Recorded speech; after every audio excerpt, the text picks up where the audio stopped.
Hello दोस्तों। दोस्तों आप लोग सभी जानते होंगे अभी सीयूटी एग्ज़ाम चल रहा है दोस्तों।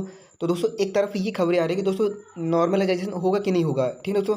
क्योंकि दोस्तों जितने दिन पेपर चलते हैं दोस्तों उतनी संभावना होती है कि नॉर्मलाइजेशन होता ही होता है, चाहे आप किसी भी एग्ज़ाम का पेपर दे रहे हो, ठीक है दोस्तों ना। चाहे वो सीयूसीटी हो, चाहे वो कोई भी एग्ज़ाम हो दोस्तों, ठीक है ना, चाहे व्यापम हो, सारे एग्ज़ाम में नॉर्मलाइजेशन होता ही होता है, ठीक है दोस्तों। तो क्या होता है दोस्तों नॉर्मलाइजेशन प्रोसेस, और इस तरीके से बनेगा सीयूसीटी का यूजी रिजल्ट, ठीक है ना। कैलकुलेट कैसे होगा, ठीक है ना, हम लोग उसकी चर्चा करेंगे। तो चलिए शुरू करते हैं। तो दोस्तों नेशनल टेस्टिंग एजेंसी एनटीए के चेयरमैन विनीत जोशी ने कहा कि सीयूईटी स्कोर नॉर्मलाइजेशन प्रोसेस पर आधारित होंगे। दोस्तों ये साफ कर दिया गया दोस्तों कि नॉर्मलाइजेशन तो होगा ही होगा। अब देखते हैं दोस्तों किन लोगों को नुकसान होगा, किन लोगों को फायदा होगा, ठीक है ना। अपन आगे देखते हैं। तो ऐसे में आइए समझते हैं दोस्तों कि नॉर्मलाइजेशन प्रोसेस क्या होता है, ठीक है ना। चलिए दोस्तों सबसे पहले हम लोग बात करते हैं दोस्तों। तो दोस्तों देख लीजिए, अब चेयरमैन विनीत जोशी ने इंडियन एक्सप्रेस बातचीत करते हुए कहा कि सीयूटी स्कोर नॉर्मलाइजेशन प्रोसेस पर आधारित होंगे और इस वजह से पहले एग्जाम देने वाले स्टूडेंट को नंबरों का नुकसान नहीं होगा। तो यानी दोस्तों यहाँ साफ कर दिया गया है कि जो पहले एग्जाम देगा उसको नंबरों का कोई नुकसान नहीं होगा, ठीक है ना। जिनका 15 जुलाई को था, 16 जुलाई को था, 17 जुलाई को था, उनको कोई भी नुकसान नहीं होने वाला है, ठीक है दोस्तों ना। चलिए आगे देखते हैं हम लोग अब।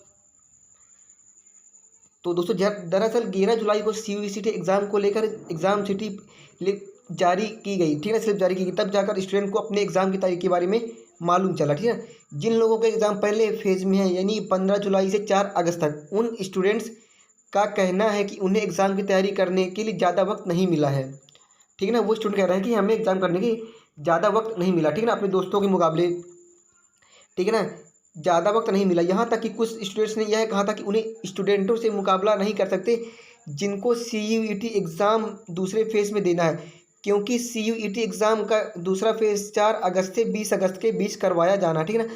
जो दूसरा फेज़ दोस्तों 4 अगस्त से 20 अगस्त, मतलब दोस्तों सीधे से 1 महीने का गैप दे दिया गया है, ठीक है ना। तो ऐसे में दोस्तों जिनके पहले पेपर हो गए हैं उनको तो घाटा ही होना है, ठीक है ना। जो पहले पेपर उनको ज़्यादा टाइम मिल गया पढ़ने के लिए। अब चलिए दोस्तों हम लोग समझते हैं कि नॉर्मलाइजेशन प्रोसेस क्या है दोस्तों, ठीक है ना। अब बात करते हैं दोस्तों हम लोग नॉर्मलाइजेशन प्रोसेस क्या है, ठीक है ना। तो दोस्तों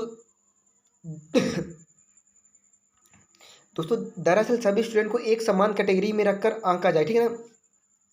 इसके लिए नॉर्मलाइजेशन प्रोसेस अपनाया जाता है, ठीक है ना, क्योंकि उनको समान कैटेगरी में रखा जाए। परसेंटाइल स्कोर देने के समय हर स्टूडेंट्स की रिलेटिव परफॉर्मेंस को ध्यान में रखा जाता है, ठीक है ना। उदाहरण के लिए अगर कोई स्टूडेंट 15 जुलाई को सीयूसीटी एग्जाम के पर्टिकुलर सब्जेक्ट का टेस्ट दे रहा है, ठीक है ना दोस्तों, तो 8 अगस्त को एग्ज़ाम देने वाले किसी और स्टूडेंट की तुलना में उसका कोई नुकसान नहीं होगा, ठीक है ना। भले ही दोनों के एग्ज़ाम पेपर के डिफ़िकल्टी लेवल में अंतर ही क्यों ना हो। इसके पीछे की वजह ये है कि परसेंटाइल का कैलकुलेशन उस ग्रुप के स्टूडेंट्स के रिलेटिव परफॉर्मेंस के आधार पर तय किया जाएगा, ठीक है दोस्तों। तो दोस्तों ये फैक्टर्स इन पर निर्भर करता है, ठीक है। सब आप लोग देखते हैं दोस्तों ये किन पर निर्भर करता है, देखते हैं चलिए। तो दोस्तों ये होगा यूनिवर्सिटी के सीटों की संख्या पर, ठीक है ना, सबसे पहली बात। दूसरी है स्टूडेंट की कैटेगरी पर। फिर क्वेश्चन पेपर का डिफ़िकल्टी लेवल क्या होगा उस पर भी वो निर्भर करेगी। एग्ज़ाम में स्टूडेंट की परफॉर्मेंस वो भी निर्भर करेगी दोस्तों, कितना मार्क्स लाया है, कितना घटाना चाहिए, कितना बढ़ाना चाहिए, ठीक है ना, ये भी निर्भर करेगी। और सबसे बड़ी बात दोस्तों एग्ज़ाम में स्टूडेंट की संख्या ये भी बहुत ज़रूरी है। आइए जानते हैं दोस्तों नॉर्मलाइजेशन क्यों ज़रूरी है, ठीक है ना, ये बात नॉर्मलाइजेशन क्यों ज़रूरी है। तो दोस्तों स्टूडेंट्स दोस्तों जो होते हैं, स्टूडेंट अलग अलग दिनों पर अलग अलग सब्जेक्ट का एग्ज़ाम दे रहे होंगे, ठीक है ना। इस वजह से निष्पक्ष एग्ज़ाम कराने के लिए नॉर्मलाइजेशन का जरूरी होता है, ठीक है ना। हर सेशन में सवालों का डिफ़िकल्टी होना हर सब्जेक्ट हिसाब से अलग अलग हो सकता है, इसलिए कुछ स्टूडेंट्स को दूसरों की तुलना में अधिक कठिन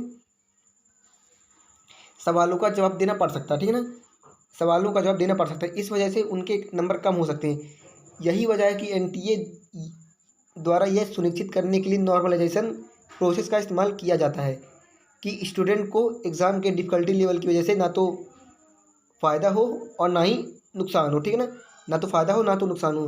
दोस्तों ये रही हमारी आज की खबर दोस्तों, आर्टिकल, ठीक है ना।